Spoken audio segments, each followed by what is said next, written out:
Assalamu alaikum, and dear students, I am going to teach you SLO number 7.4.9 from electrochemistry chapter number 7 for the class of 9th AKU EB. Discuss the uses of an electrolytic cell in daily life. So we will discuss some points regarding to the electrolytic cell. Actually, we already studied about the electrolytic cell. Now just we have to discuss the uses of electrolytic cell. Point number 1, down cell is used for the commercial preparation of sodium metal. Means in commercial we prepare the sodium metal through the electrolytic cell. Down cell means the name of chemist James Cloyd Down. It produces chlorine gas as a byproduct. During the preparation of sodium metal, we also prepare the chlorine but as a side product, byproduct. But our major product is the sodium metal through the electrolytic cell. Second number point, Nelson's cell is used for the commercial preparation of sodium hydroxide. Actually, we also prepare sodium hydroxide through the electrolytic cell. It also, Nelson cell means the name of chemist. It also produces chlorine and hydrogen gas as a byproduct. Beside the sodium hydroxide, we also produce chlorine and hydrogen gas. Point number 3, electrolytic cells are used for the commercial preparation of calcium and magnesium metals. It means we also prepare calcium and magnesium through the electrolytic cell. Number 4 means D, it is used to produce the aluminum metal commercially. We also prepare aluminum metal commercially through the electrolytic cell. E, it is used for the purification of copper. We also prepare copper metal from the ore of copper, such as the copper pyrite. Ore means the mixture of metals. In ore, copper is present in the impure form. When we extract the copper through the electrolytic process, means we also prepare the copper metal through the electrolytic process. So purify the copper, extract the copper, purify the copper through the electrolytic process. After that, the F, electrolytic cells are used to electroplate metals. Means we also electroplating is a process in which to coat one metal to another metal, to cover one metal to another metal, such as a tin, silver.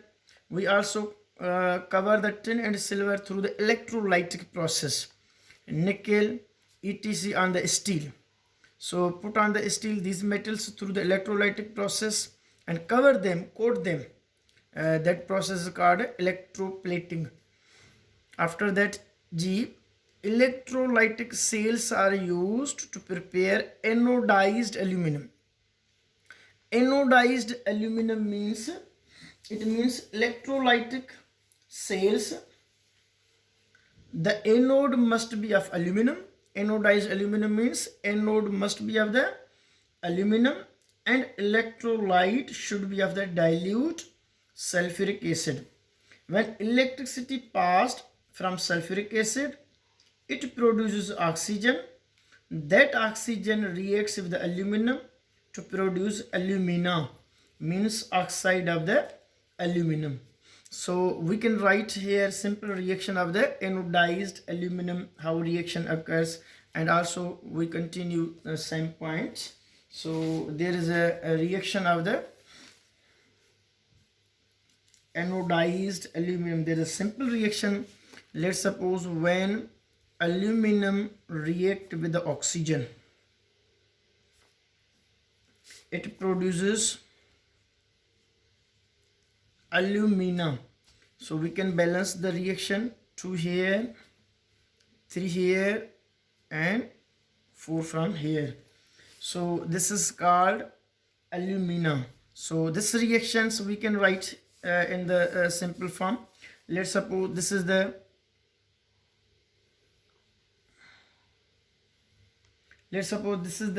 anode of aluminum.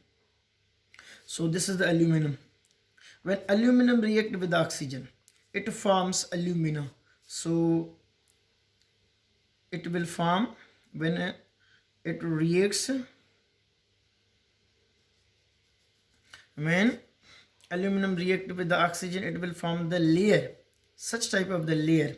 So this layer will protect further react of oxygen with the aluminum. So this is the simple layer. So it absorbs some colors. This layer will absorb some colors, such as we can read further. Anodized aluminum can absorb dyes.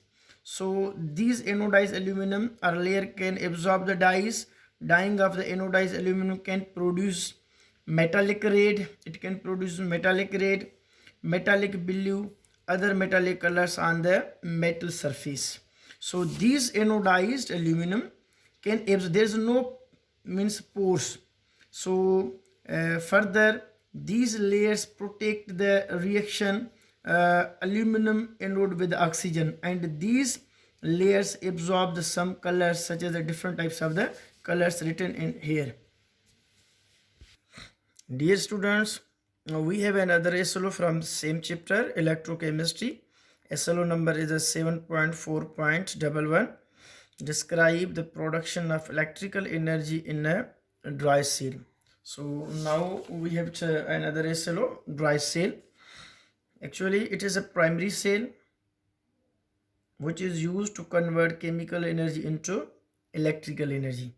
Means this is a cell which converts chemical energy into electrical energy. Some cells are such as which converts electrical energy into chemical energy, but here chemical energy converts into electrical energy. It is a primary cell.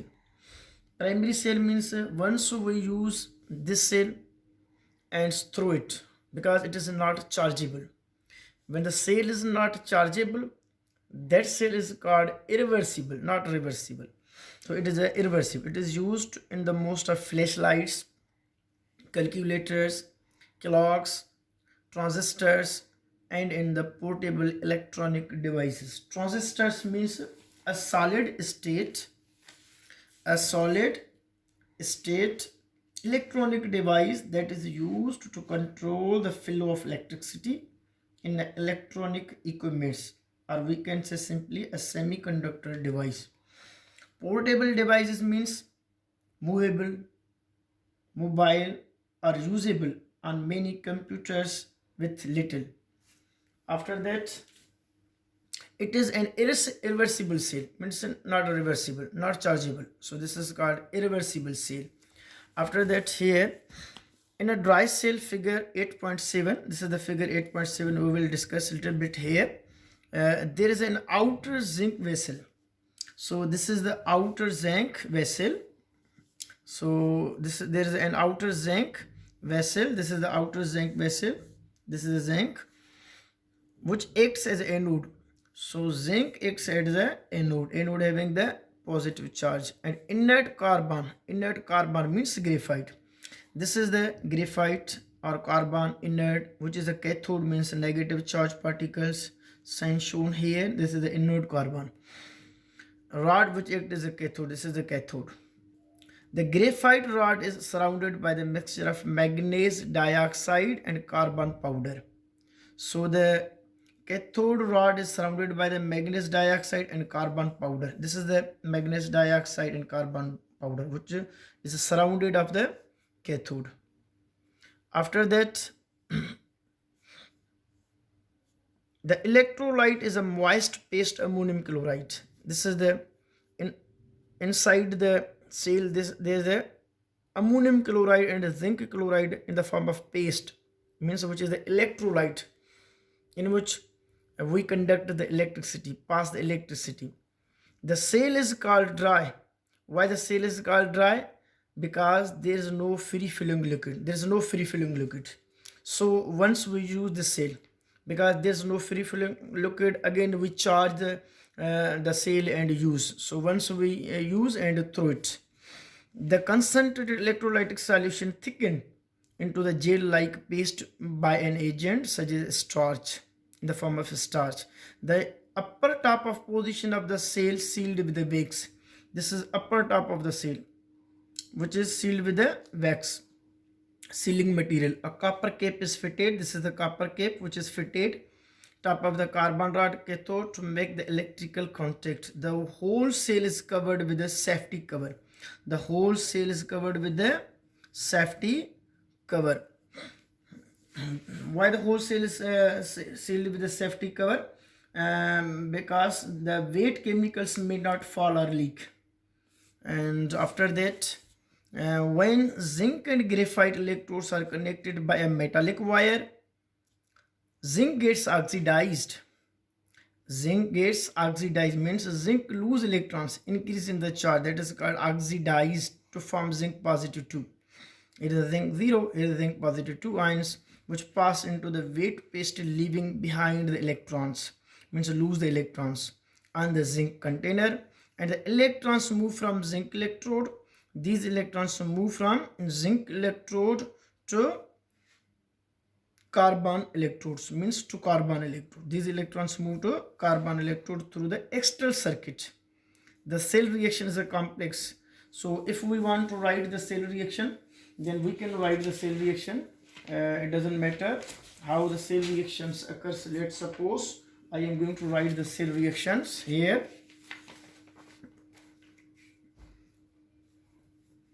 Let's suppose this is the cell reactions. At anode reactions, I am going to write at anode. So at anode, suppose at anode zinc, this is the zinc which lose electrons to form the zinc positive 2. These 2 electrons lost by the zinc at anode. Again at cathode reaction, this is the at cathode reaction. How cathode reaction occurs? Let's suppose in the inside of the cell there is the ammonium chloride, means ammonium ions, and these ammonium ions react with the 2MnO2 manganese oxides plus these reactants gains 2 electrons which are lost by the zinc to give the product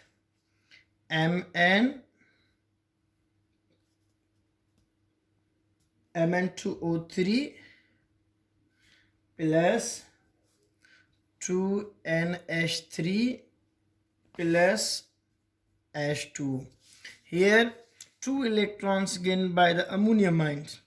So here 2 ammonium ions, 1 ammonium ion gain electrons, it will convert NH3, again ammonium ion gain electrons, again it converts NH3. There's a 2 NH3. The remaining materials will give Mn2O3 and water. This is Mn2 and O3. So this is the whole cell reaction, which is complex. Inside of the cell the reaction occurs. So when the dry cell is connected to a bulb, this dry cell when connected to the bulb or through the connecting wires, so bulb glows. It means the dry cell is a cell which converts chemical energy into electrical energy. Means when we connect the wire through the electrically, so these chemical energy converts into electrical energy. So this was about the dry cell. Dear students, we have a third SLO from the same chapter. Chapter number 7, electrochemistry, SLO number 7.4.13. Differentiate between electrolytic and voltaic, means galvanic cell. Actually, we have already discussed about the electrolytic and voltaic cell in the previous lecture, but now we have to differentiate among both. So number wise he has written comparison of electrolytic and galvanic cells. So number one, it consists of one complete cell. So electrolytic cell consists of one complete cell connected to a battery. If we want to see how the electrolytic cell, this is the electrolytic cell which contains two electrodes in the same container. So this is the complete cell. Again here it consists in galvanic cell. It consists of two half cells connected through a salt bridge. So there are two half cells. This is one half cell and other half cell. Two half cells connected through the salt bridge. So there are two different containers. So again, point number second, anode has positive charge while cathode has negative charge. In electrolytic cell, anode having positive charge, we can confirm. So here anode has positive charge. This is the anode having positive charge, cathode having negative charge, while here anode having negative charge, anode having negative charge and cathode having positive, means opposite of the electrolytic cell. The galvanic cell works. Point number third, electrical energy is converted into chemical energy. In electrolytic cell, electrical energy converted into chemical energy, while here chemical energy is converted into electrical energy in the galvanic cell. So if we see, this is when we connect the electrodes through the salt bridge to the external wire, reaction starts once. So chemical energy will convert into electrical energy. When we attach here the bulb will glows. It means chemical energy converts into electrical energy. While in electrolytic cell, so we can take the example of such as the battery. So their both reactions occurs, chemical energy into electrical energy into chemical energy. So here the point number 4, current is used for the non-spontaneous reaction. In electrolytic cell, when we supply the electricity, reaction starts, means there's no the spontaneous reactions, which is the non-spontaneous reactions. Chemical reaction takes place, while here the galvanic cell, when we connect the electrodes through the metallic wire, reaction starts, means there is no need of the extra energy. When we connect them electrodes, reaction starts. So here the written redox reaction takes place.